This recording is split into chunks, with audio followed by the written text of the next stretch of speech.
마가 트럼프 세력은 지금을 전쟁 상태라고 봐요. 국방부도 전쟁부로 만들겠다 그러고 막 이러고 있잖아요. 그 상황에서 이제 한국의 마스가라는 거는 당시에 랜드리스법하고 개념이 비슷한 거예요. 니네가 이제까지 우리 때문에 이제 잘 먹고 번영도 했으니까 미국한테 기술도 그렇고 무기도 그렇고 줘.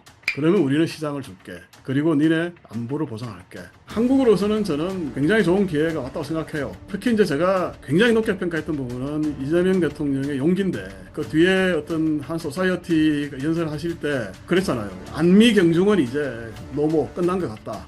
굉장한 용기가 필요한 거거든요. 아마 한국이 이재명을 지지했던 많은 진보 세력들이 열받았을 거예요. 그 이야기를 듣고.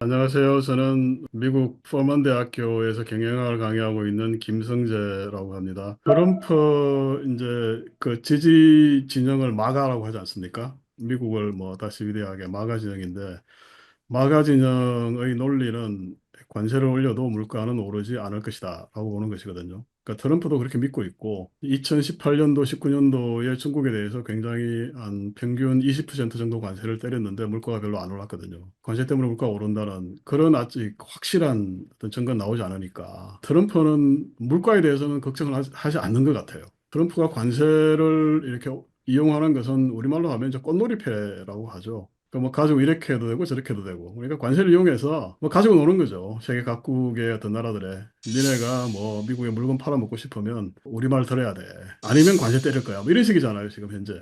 그러니까 관세는 트럼프에게 있어서 뭐 이게 주도권, 그러니까 헤게모니를 장악하는 어떤 하나의 압력수단이죠. 제조업체들 같은 경우에는 당장 원재료라든지 부품을 수입해서 가공해서 이제 제조 물건을 만들어야 되는데 관세가 올라가니까 상당히 이제 불만이 많죠. 특히 자동차 업계 같은 경우에는 실적 악화로 이미 나타나고 있고 소비자들 같은 경우에도 실제 뭐 당장 아직까지는 체감이 크진 않는 것 같아요. 체감 물가 상승이 크진 않는데 왜냐하면 프론트 로딩이라고 수입업체들이 관세 부과를 예상해서 미리 이제 재고를 수입해서 쌓아둔 부분들이 있었죠. 그러니까 이제 당장은 크지는 않는데 앞으로가 문제죠. 특히 이제 지난 7월 달에 생산자 물가 지수, 그러니까 PPI가 전월 대비 0.9% 올랐지 않습니까? 예상 0.2% 상승이었는데 0.9% 올라. 저도 깜짝 놀랐는데 그러니까 이제 그런 부분들이 이제 서서히 나타나는데 이게 앞으로 물가가 어떻게 될 것이냐. 거기에 대해서도 정치적인 어떤 입장에 따라서 판이하게 갈려요. 그러니까 굉장히 좀 어떤 면에서 보면 말이 안 되는 상황이긴 한데 민주당 같은 경우에는 이게 뭐 큰일 날 거야 물가가 올라서 경기 침체 올 거야 이렇게 부정적으로 바라보는 사람들이 많고 마가 진영에서는 여전히 물가가 그렇게 우리가 관세를 매기면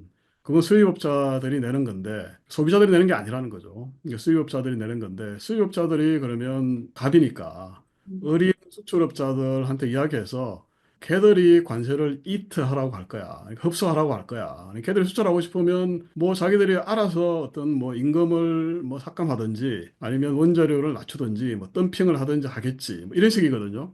그거에 대해서는 굉장히 그 팽팽하게 의견이 맞서고 있어요, 실제. 그러니까 관세가 과연 실질적으로 물가를 올릴 것이냐, 아닐 것이냐. 그러니까 학계에서는 한 1.8% 정도 소비자 물가를 올릴 것이다라고 보고 있는데 저는 정확한 정답을 알 수 없다고 생각해요. 과거와 달리 이제 실질적으로 생산성도 많이 향상이 됐고 생산자들이 흡수할 수 있는 능력도 상당히 커졌다고 생각해요. 그러니까 좀 더 지켜봐야 되죠. 좀 더 지켜봐야 되고 상당히 불투명하다. 그 부분에 대해서는 예, 그렇게 보고 있습니다. 미국도 그 마스가를 들고 왔을 때 상당히 좀 참신하다고 생각했을 거예요. 미국이 어떤 원했던 그런 모습. 그래서 저는 그게 하나의 신의 한 수라고 생각을 하는데 제가 제 책 관세 이야기에서도 어떤 언급을 했지만 그 책의 핵심은 그런 거거든요. 지금 관세를 부과를 해서 약간 뭐 수출업자들한테 비용을 높여서 그냥 무역 수지 흑자를 좀 개선하겠다라는 게 아니고 관세를 통해서 그 미국의 경제뿐만 아니라 안보 모든 부분에서의 어떤 헤게모니를 유지하려는 거거든요. 그러면서 크게 보면 그 동맹국과 어떤 그 비동맹국 그러니까 적성국이죠. 중국을 중심으로 한 브릭스를 중심으로 한 국제 질서, 공급망 이런 것까지 다 재편하겠다는 거거든요. 그러니까 지금 현재 집권하고 있는 트럼프와 마가는 과거에 한 번도 집권한 적이 없는 그런 세력입니다. 그러니까 과거에 어떤 그 미국의 정치 세력이나 아니면 엘리트 층과는 판이하게 달라요. 생각 자체가. 자기들은 애국자라고 생각하고 모든 게 지금 잘못되어 있고 미국이 잘못돼 가고 있고 이대로 가다가는 미국이 망할 거기 때문에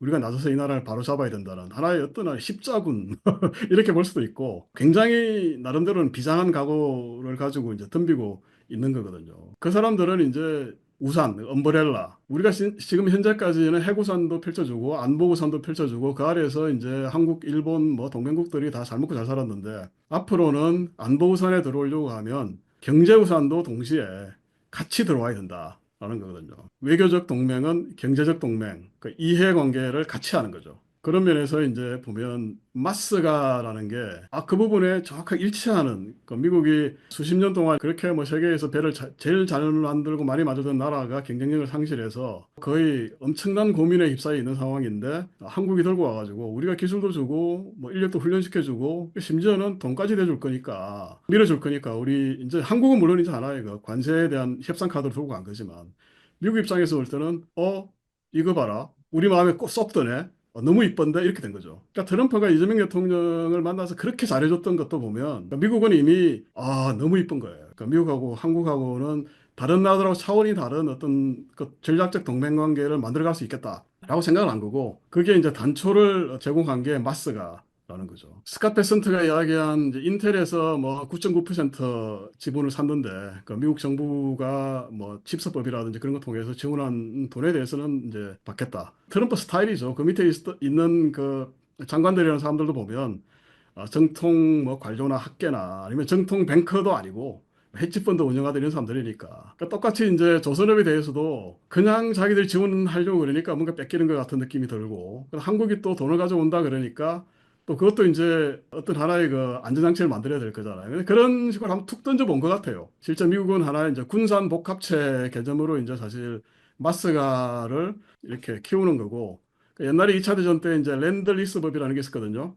그러니까 미국이 영국 같은 동맹국뿐만 아니라 이제 소련에게까지도 계속 이제 어떤 물자, 뭐 무기 이런 걸 갖다가 다 만들어서 배로 실어서 이제 주면서 대신에 영국이 이제 미국한테 뭐 레이더 기술이라든지 자기들 가지고 있었던 첨단 기술을 다 넘겼다고요, 당시에. 그러니까 비슷하게 이제 마가 트럼프 세력은 지금을 전쟁 상태라고 봐요. 이 미국의 국군이 걸려 있는 전쟁 상태로 보기 때문에 뭐 국방부도 전쟁부로 만들겠다 그러고 막 이러고 있잖아요. 그 상황에서 이제 한국의 마스가라는 거는 당시에 렌들리스법하고 개념이 비슷한 거예요. 니네가 이제까지 우리 때문에 이제 그동안에 잘 먹고 번영도 했으니까 미국한테 기술도 그렇고 무기도 그렇고 줘. 그러면 우리는 시장을 줄게. 그리고 니네 안보를 보장할게. 제가 좀 봤더니 이제 칩스법이 아니라 십스법이라는 거를 이제 저기 추진하고 있더라고요. 이미. 그러니까 그 내용이 칩스법하고 유사한 부분이 있는데 그러니까 특별기금을 만들어서 펀드를 만들어서 저 미국 정부가 투자할 수 있는 그런 걸 하고 있고 그 이제 십서법하고 이제 행정명령하고 두 개를 이제 결부해가지고 하는 건데 그건 이미 뭐 민주당에서도 반대가 별로 없는 것 같아요. 그러니까 양당이 공조해서 추진하는 것 같고 뭐 법적인 어떤 근거나 그런 것들은 전혀 문제가 안 될 것 같아요. 제가 볼 때는. 당연히 어떤 미국한테 유리한 조건이겠죠. 한국에 유리할 것은 별로 없죠. 한국에서 만들 배를 이제 미국에서 만들 가능성이 많아졌고 장기적으로는 이제 어떤 그 미국 집권 세력, 엘리트 세력의 어떤 생각이 바뀌었다면 미국이 앞서서 끌어가는 그런 전략적 동반자라는 어떤 그 배에 같이 승선을 해서 가는 거니까 미국과 어떤 경제, 안보 뭐 이런 어떤 하나의 그 일종의 운명 공동체적인 성격이 강해지는 거죠. 그러면 한국 입지가 강해지잖아요. 한국은 단지 이제 그동안에는 중국과 미국 사이에서 뭐 줄다리기나 하던 그 뭔가 좀 믿지 못할 찜찜한 구석이 있었던 그런 나라였는데 이제는 얘들을 그러면 호주나 영국과 같은 반열로 옮겨도 되겠네. 그럼 한국이 부탁하면 우리는 뭐든지 들어줄 수 있겠네. 라는 건데 사실 한국은 그 굉장히 안보라든지 이런 게 취약한 게 많잖아요. 불안한 게 많기 때문에 금융위기가 왔을 때도 그렇고 미국이란 든든한 뒷배를 가진다는 것은 한국 입장에서는 굉장히 큰 의미를 가지죠. 단기적으로 어떤 경제적 이해관계, 일자리 이런 데서는 불리하다. 그러나 장기적으로 볼 때는 한국 입장에서는 이 기회를 잘 활용해서 어떤 그 윈윈의 어떤 상태를 잘 만들어 가야 된다. 뭐 그렇게 생각합니다. 그래서 스캇 베센터가 이야기한 대로 그런 이제 지분 확보 방식으로 갈지 안 갈지 아마 구체적인 게 정해지지는 않았을 거예요. 근데 이제 이미 뭐 워낙 이제 벌려놓은 일들도 많고 뭐 협의해야 될 일들도 많으니까 구체적인 것들은 아무래도 이제 시간이 걸리겠죠. 협상을 해서 정해질 건데 미국이 인텔 지분을 가질 때 패스오버 방식이라 그래서 이게 뭐 경영권을 행사하겠다라는 게 아니거든요. 그게 이제 자기들이 US 스틸을 일본 신일철한테 넘기면서도 마찬가지인데 그러니까 그냥 주기는 뭔가 좀 찜찜하니까 그러니까 정부가 그냥 그 힐세를 써가지고 뭘 하는데 우리도 뭔가 좀 확보해야 되겠다라는 차원에서 이제 했던 거고 경영권에 간섭한다든지 그렇게 하지는 않을 거예요. 제가 생각할 때는. 그러니까 현재까지는 뭐 트럼프는 철저하게 정치적 동물이니까 정치적 계산에서 유권자들에게 하고 싶은 말을 하기 위해서 이제 그런 말들을 막 했던 거고.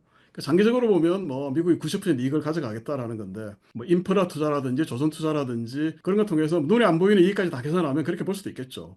그러니까 앞으로 이제 채워 나가야 될 공백이 너무 많고 그런 부분을 이제 협상을 통해서 해 나갈 건데 미국이 한국이 주는 돈으로 과연 지분을 확보할까? 저는 그렇게 보질 않고요. 그러니까 한국이 이제 투자를 하는데 미국도 투자를 한다. 같이. 그러면 아마 그 투자한 금액에 대해서는 미국이 뭔가 지분을 확보하려고 하겠죠. 저는 그렇게 보고 있습니다. 미국의 투자를 끌어내서 이제 같이 한국이 미국의 조선업에 관여를 하게 되면 브랜드 가치가 높아지지 않겠습니까? 그러니까 미국이 자기들의 어떤 그 해군 함정을 맡길 정도로 신뢰하는 어떤 그런 브랜드가 된 거죠. 그리고 이제 동맹국의 어떤 그 조선 이게 보면 정확하게 기억은 안 나는데 우리나라 조선이 한 3, 40% 되죠. 점유율이. 그리고 이제 중국이 한 뭐 6, 70% 정도 되는데 그러니까 약간 이제 중국하고 뭐 엎치락뒤치락 이렇게 경쟁을 하고 있는데 미국하고 같이 이제 전략적 동반자 관계 마스가를 추진하면서 한국이 이게 이쪽 자유진영의 어떤 그 조선업 이걸 이제 완전히 장악할 수 있는 그러니까 일본을 따돌릴 수 있는 그런 좋은 어떤 그 입지를 구축할 수 있는 거죠. 음, 그리고 또 로비력이 굉장히 강해지겠죠. 미국에 대해서. 물론 당연히 이제 미국 시장도 가져갈 거고 실제 뭐 미국 해군의 수주를 받아서 이게 사업을 추진하면 수익력이 높지 않습니까, 원래? 그리고 이제 그 다른 뭐 해양 개발 산업들도 많잖아요. 뭐 석유 시추 산업이라든지 이런 것들이 많기 때문에 그런 것들에 대해서 우리나라 조선업체, 조선 3사가 참여해서 뭔가 수주를 따올 수 있는 그런 장기적인 어떤 그 프로젝트 이익이 굉장히 크겠죠. 별로 없습니다. 예, 불행하게도 별로 없고, 연준은 당연히 물가만 바라보면 금리를 올리면 되죠. 금리 올리고 돈줄 조이면 되는 거거든요. 그러니까 1980년대 초에 이제 폴 볼커 의장이 뭐 금리를 20% 위로 올렸듯이 그렇게 하면 물가는 확실히 잡히죠. 연준이 그렇게 할 수 없죠, 당연히. 그렇게 해버리면 뭐 미국 경기가 이제 침체로 들어갈 거기 때문에 그렇게 할 수도 없고 또 트럼프도 난리치니까 그렇게 할 수도 없고 그러면 이제 행정부 입장에서는 여러 가지 이제 또 나름대로 할 수 있는 게 있죠. 그러니까 트럼프는 지금 현재 물가를 잡기 위해서 하는 게 유가를 낮추는 거잖아요. 그러니까 어느 정도 성공하고 있죠. 아랍 방문해서 그쪽에 또 당근 던져주고 뭐 이렇게 하면서 이제 사우디라든지 이쪽이 정산하면서 유가가 굉장히 낮아졌죠. 그것 때문에 사실 물가가 좀 어느 정도 버티는 부분도 있어요. 그리고 이제 더 어떤 유가를 낮추려면 사실 전쟁이 끝나야죠. 그러니까 중동은 어느 정도 안정이 됐는데 이제 우크라이나 러시아 전쟁이 사실 한 3년째 계속되니까 그 여파를 사람들이 이제 실감은 못 하는데 그 물가에 대한 영향이 굉장히 커요. 눈에 보이게 보이지 않게. 그러니까 특히 이제 원재료라든지 어떤 그 농산물 이게 이제 러시아하고 우크라이나가 굉장히 큰 어떤 그 공급원이거든요. 그러니까 전쟁이 끝나면 당장 그쪽에 그 물가 안정이 크게 올 가능성이 많죠. 그러니까 그래서 트럼프가 팔을 붙이고 걷어붙이고 하는데 이제 그 어떤 여파도 있죠. 그 나름 이제 미국 국내적으로 보면 옛날에 닉슨 대통령이 물러나고 나서 대통령이 됐던 그 포드 대통령 같은 경우에는 물가를 잡자가 이제 그 정책의 가장 큰 어떤 그 모토였거든요. 제가 중학교 다닐 때 학교 뒤에 보면 이제 정부의 뭐 3대 목표를 학교 교실에 다 붙여놨었어요. 그때 전두환 이제 정권이 모든 학교에 붙이게 한 게 인플레 심리 추방이었어요. 그때 뭐 영어인데 인플레가 뭐야? 뭐 이러면서 봤는데 그땐 전 세계적으로 정부들이 다 그랬어요. 진짜 그때 물가가 뭐 우리나라는 우리 25%까지 올랐었기 때문에 그러니까 그렇게 하면 되는데 이제 트럼프 아직까지는 그렇게까지 안 하고 있죠. 그러니까 국시의 어떤 우선을 물가 잡는 데는 두지 않고 있거든요. 근데 그건 미국 소비자들은 강하게 바라는 거예요. 미국 소비자들이 바이든 안 찍어주고 카말라 해리스 안 찍어주고 트럼프 찍어줬던 가장 큰 이유가 그렇게 하라는 거였거든요. 물가 너무 높아서 못 사니까 네가 좀 돼서 좀 강력한 리더십으로 나서서 밀어붙여서 물가를 잡아라는 건데 아직까지는 뭐 트럼프의 생각이 거기까지는 가 있지는 않죠. 그래서 물가를 잡을 수 있는 그런 수단은 많지 않고 좀 더 지켜봐야 될 것 같아요. 그러니까 이제 다 하나하나 나오는 그 데이터, 즉 경제 지표에 목을 매고 있는 거죠.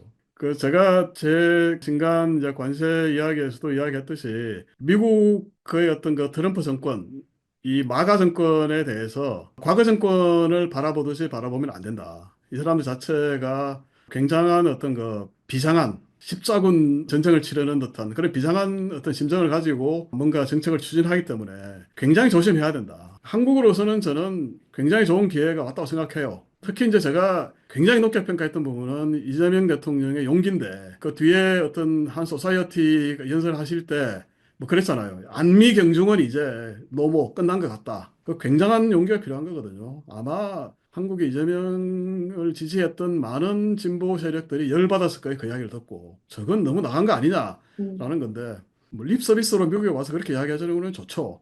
왜냐하면 미국이 너네 계속 또 안미 경중하는 거 아니야? 옛날과 같이 계속 그렇게 할래? 라는 걸 이번에 테스트 하려고 했던 거거든요. 거기에 대해서 정확하게 이야기해주고 왔기 때문에 제가 볼 때는 이제 한국은 어쨌든 많은 사람들은 동의를 안 하겠지만 중국한테 우리가 얻을 거는 별로 없습니다. 제가 볼 때는. 우리가 유전히 해나가야 되겠지만 중국이 기술력에서도 한국을 다 따라왔고 뭐 화장품이나 이런 것들도 자기들한테 맞는 걸 더 했기 때문에 중국한테 받아올 거 별로 없기 때문에 오히려 근데 미국한테는 계속 우리가 시장을 유지를 해야 되죠. 잘 이렇게 해가지고 계속 어떤 그 전략적 동반자 관계.